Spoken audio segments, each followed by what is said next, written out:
a bike saddle goat, a yogurt pot vulture and a gas mask bumblebee. So Michelle, this is the exhibition. Sculptor Michelle Reeder is at war with waste, using fly tipping and litter to create works of art.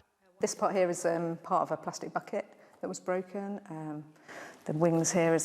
That's really realistic, actually. Yeah, but that's actually the door of an IKEA cupboard. This is a really interesting piece. This is obviously a goat. Michelle is hopeful her work will encourage people to think differently about where they leave their waste. The aim is to encourage people to recycle, following a pile-up of fly tipping and littering since the first lockdown 2 years ago.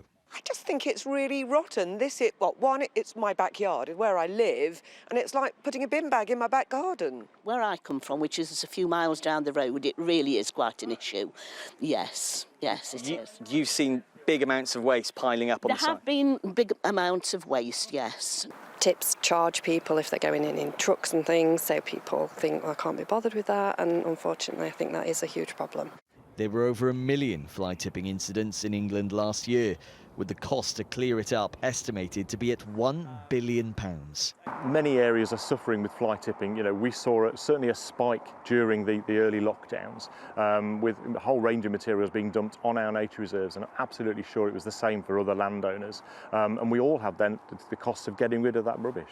Michelle wants people to think twice about where they put their rubbish. She says sometimes less is more. A lot of people say, oh, recycling is the answer, but actually we just create too much waste, and we need to think a bit more carefully about how we purchase things to start with, and the packaging that we use, and all of that really. Just about, you kind of want to think about what journey that then goes on, where does it end up?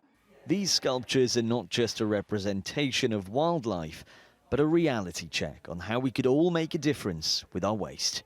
Bradley Harris, 5 News.